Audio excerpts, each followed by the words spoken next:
नमस्कार, मैं हूं आयुष कुमार और आप सभी का स्वागत है टीवी 45 के इस खास पेशकश पे।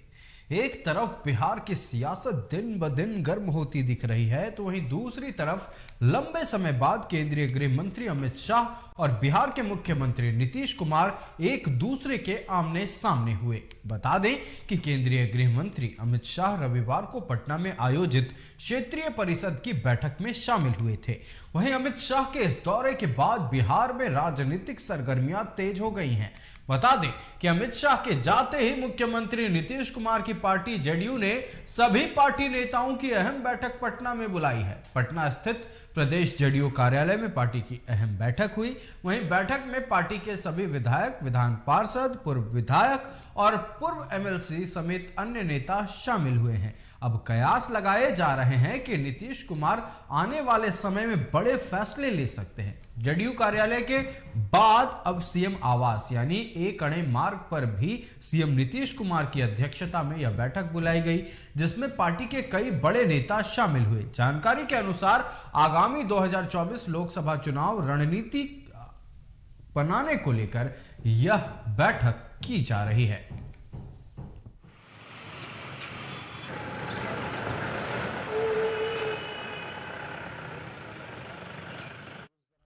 और इसी मसले पर चर्चा करने के लिए हमारे साथ हमारे सहयोगी राजीव कमल हमारे साथ जुड़ चुके हैं। राजीव, जब जब गृह मंत्री अमित शाह बिहार दौरे पर आते हैं, राजनीतिक सरगर्मी तेज हो जाती है। एक तरफ राजनीतिक सरगर्मी की अगर बात करें, लेकिन इस बार बौखलाहट या हलचल कहें जेडीयू में ज्यादा है। गृह मंत्री अमित शाह रविवार को पटना पहुंचते हैं, क्षेत्रीय परिषद की बैठक होती है। उसके बाद अचानक से जेडीयू में हलचल तेज हो गई। जेडीयू कार्यालय में सभी पार्टी के बड़े नेताओं के, विधायकों की, पूर्व विधायकों के, पार्षदों की बैठक होती है। उसके बाद बैठक खत्म होती है, तुरंत बाद सीएम आवास में बैठक होती है। आखिर ऐसा क्या है? सियासी गलियारों में क्या बातें चल रही? अमित शाह के आगमन के बाद क्या कुछ हुआ? मुलाकात में क्या बातें हुई जो इतनी हलचल तेज हो गई है?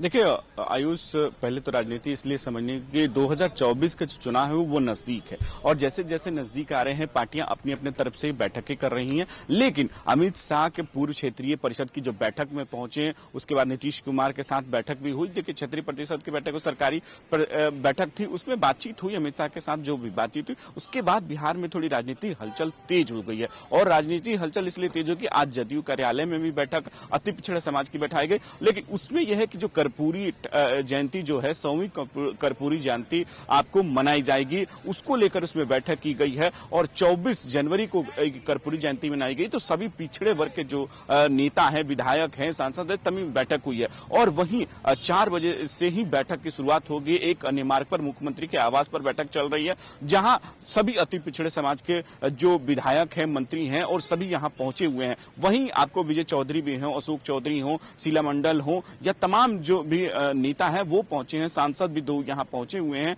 पार्षद भी यहां पहुंचे हुए हैं। तो देखिए एक राजनीति हलचल। अमित शाह के जैसे बैठक के बाद अमित शाह ने एक बात कही कि कुछ जो विशेष राज्य के दर्जे जो मांगा जा रहा है वो एक चुनावी स्टंट है, क्योंकि नीतीश कुमार ने हर एक मंच पर विशेष राज्य दर्जे को बार बार से दोहराया और कहा कि इसके लिए हम आंदोलन भी करें। उन्होंने कल भी कहा कि हम विशेष राज्य दर्जे की मांग हमेशा दोहराते रहेंगे और आंदोलन भी करेंगे। तो साफ तौर पर कि जो मुख्यमंत्री नीतीश कुमार है वो बीजेपी पर, वो जो केंद्र सरकार पर हमला बोलने से चूक नहीं रहे। उनका कहना है कि विशेष राज्य दर्जा अगर बिहार को मिलता है तो हमारे लिए सबसे अच्छी होगी कि बिहार का विकास होगा, बिहार आगे बढ़ेगा, सभी के लिए अच्छा होगा। तो वो विशेष राज्य के दर्जे को बार बार दोहरा रहे हैं, हर एक मंच पे दोहरा रहे हैं। कल अमित शाह से भी उन्होंने इस क्षेत्रीय परिषद की बैठक में मांग की कि विशेष राज्य दर्जा बिहार को मिलना चाहिए। तो देखिए उस बैठक में भी ये मांग रखी गई है। और वहीं जैसे 5 राज्यों के रिजल्ट आ रहे हैं, उसके बाद से जिस कांग्रेस के हालात हुए, 3 राज्यों से फिसल गई है कांग्रेस, वहां से हार गई है, बीजेपी मजबूत स्थिति में।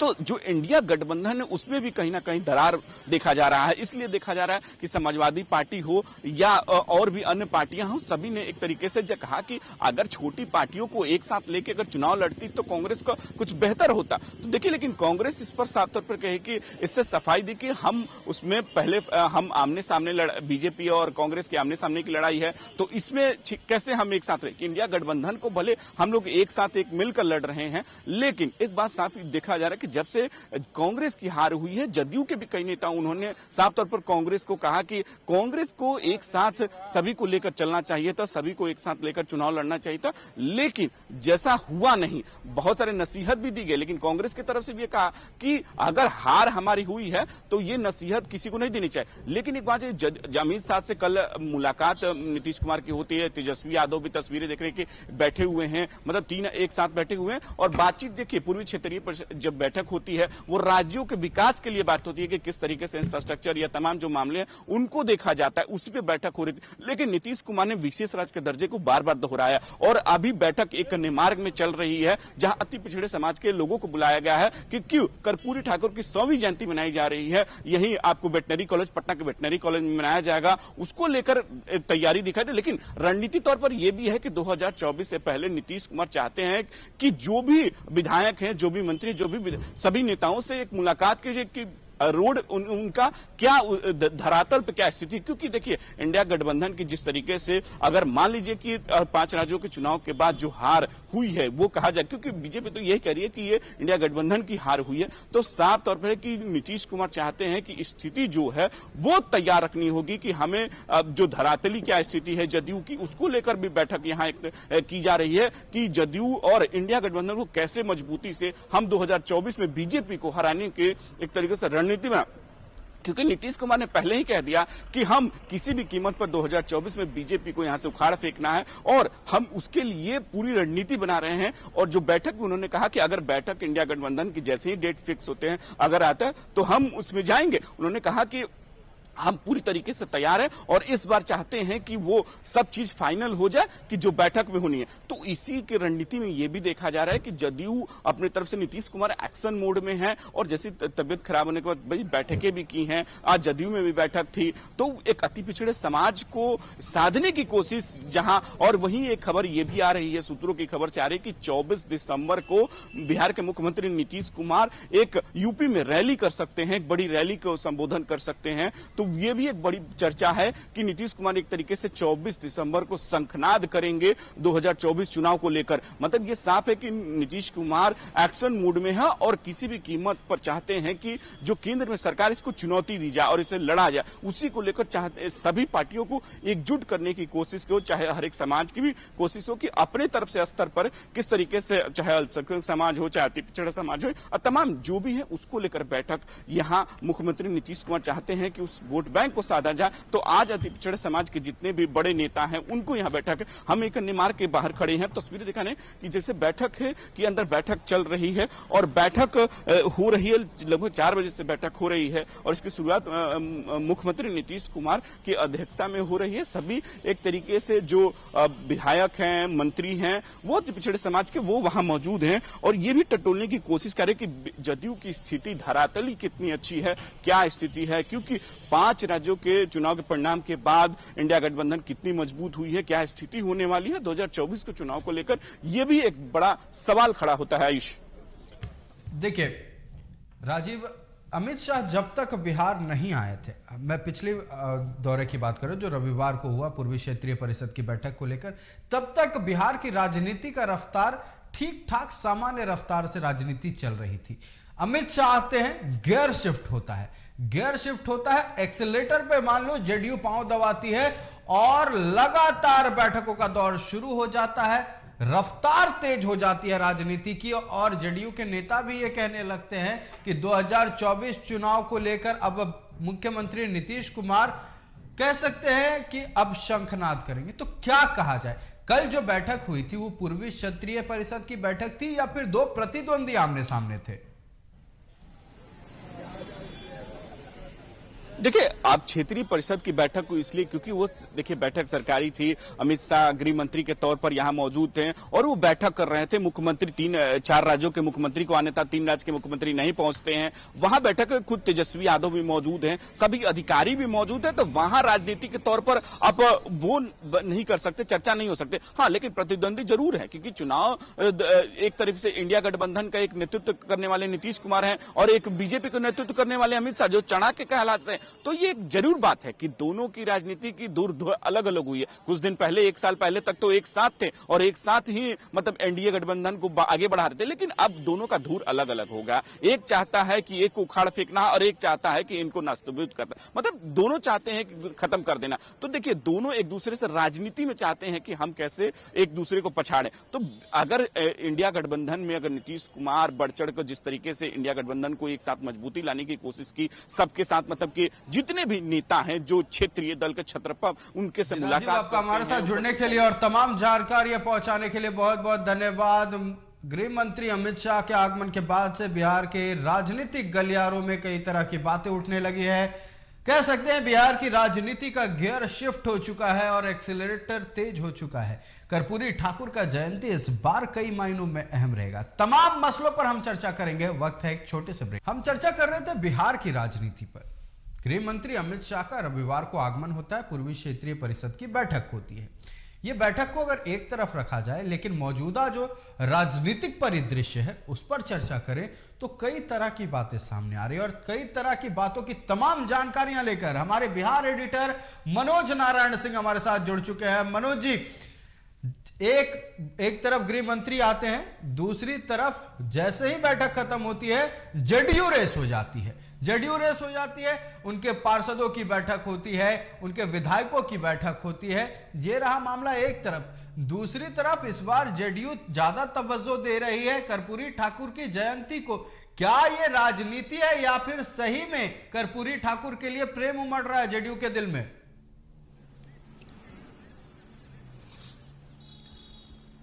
देखिए आयुष, बिहार में जो जातिगत जो गणना हुआ है उसके अनुसार 63% लोग यहां पर अति पिछड़ा और पिछड़ा वर्ग के हैं। तो यहां पर अगर एक तरह से कहा जाए तो ये टारगेट होता है एक जातिगत गणना को लेकर के, जातिगत आंकड़ा लेकर के।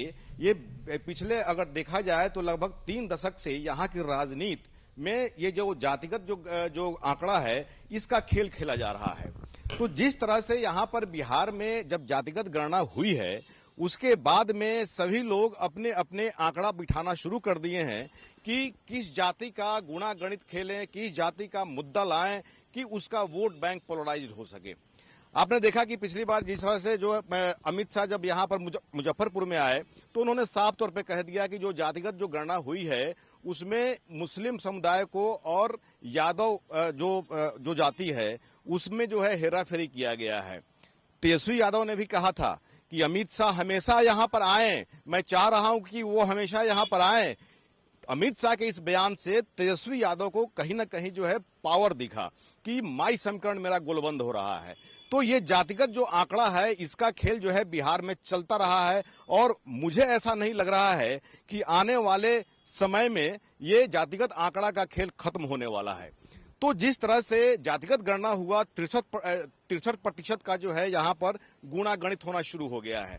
जब यहाँ पर क्षेत्रीय परिषद की बैठक हुई आयुष, एक तरह से कहा जाए तो अमित शाह बीजेपी के नेता, बाकी जो 4 स्टेट के जो नेता हैं वो एंटी बीजेपी। तो एक तरह से अगर इसमें 2 एंगल आता है। एक एंगल अगर देखें तो बीजेपी वर्सेस माने जो अदर पार्टी है वो यहाँ पर anti BJP, BJP versus anti BJP. लेकिन ये जो कार्यक्रम था ये पूरी तरह से सरकारी कार्यक्रम था। तो ये जो ये सरकारी कार्यक्रम हुआ और जिस तरह से ये पूर्व नियोजित कार्यक्रम था और इस कार्यक्रम में ये 4 स्टेट में क्या क्या जो प्रॉब्लम है, क्या क्या जो योजनाएं हैं, क्या क्या सब लेना है, इसकी पृष्ठभूमि तैयार हो गई थी 17 जून 2023 को, जब चारों स्टेट के सेक्रेटरी अधिकारी सभी जब यहां पर पटना में यहां पर मीटिंग में शामिल हुए थे। अमित सुबहानी बिहार के चीफ सेक्रेटरी अध्यक्षता किए थे और जिस तरह से लगभग 21 एजेंडों पर जो है चर्चा हुई, मुद्दा 1100 से ज्यादा मुद्दा जो है इसमें था, सब पर चर्चा हुई और बहुत ही पॉजिटिवली बात हुई जिस तरह से फीडबैक मिला। लेकिन सियासत में क्या, सियासती तौर पे जो है क्या क्या बात हुई, ये बात कोई भी बताने से इनकार कर रहा है। लेकिन जिस तरह से अमित शाह का जो मीटिंग हुआ, मीटिंग के बाद में क्षेत्रीय परिषद की मीटिंग के बाद में जो वो अपने कोर कमेटी की पार्टी के कोर कमेटी का उन्होंने बैठक किया। कोर कमेटी की बैठक में उन्होंने ये बात रखा जो सूत्र हमको बता रहे हैं कि विशेष राज्य की दर्जा हो सकता है, होगा ही नहीं बल्कि विशेष राज्य का दर्जा की जो है मांग की जा रही है। और उन्होंने साफ तौर पे इनकार कर दिया है कि विशेष राज्य का दर्जा बिहार को नहीं मिलेगा, चूंकि 14वें जो वित्त आयोग है उसने इनकार कर दिया है। तो ये अब कानून माने इस तरह का जो है नियम अब अपने यहाँ नहीं रहा कि किसी को भी देना है। लेकिन ये 2024 का जो पार्लियामेंट्री इलेक्शन है, इसमें महागठबंधन के या यूं कहें INDIA का यह मुद्दा रहेगा और खास करके नीतीश कुमार का यह मुद्दा रहेगा। आयुष, सबसे बड़ी बात है कि यह विशेष राज्य का दर्जा का मुद्दा को अगर थोड़ा सा इतिहास अगर हम लोग देखें तो जब 2005 में बिहार में नीतीश कुमार बिहार की गद्दी संभाले थे और 2005 के नवंबर से, तो 2005 के नवंबर और 2010 का जो यहां पर असेंबली चुनाव हुआ था वो नीतीश कुमार का या यूं कहें कि एनडीए का, बिहार में एनडीए का वो सबब था कि जब यहां पर विधानसभा में हम लोग देखते थे कि विधानसभा में विपक्ष में नाम मात्र का विपक्ष है, मतलब कि लगभग 206 सीट पर एनडीए की जीत हुई थी। 243 यहां पर पूरा विधानसभा का सीट है। तो ऐसी स्थिति में वो जो है पराकाष्ठा था और नीतीश कुमार का सफर लगातार चल रहा था। लेकिन जब जून 2013 में जब नीतीश कुमार एनडीए से अलग हुए, आपका उसके हमारे बाद साथ जुड़ने के लिए और तमाम जानकारी के लिए बहुत बहुत धन्यवाद। राजनीतिक रफ्तार बिहार में तेज हो गई है।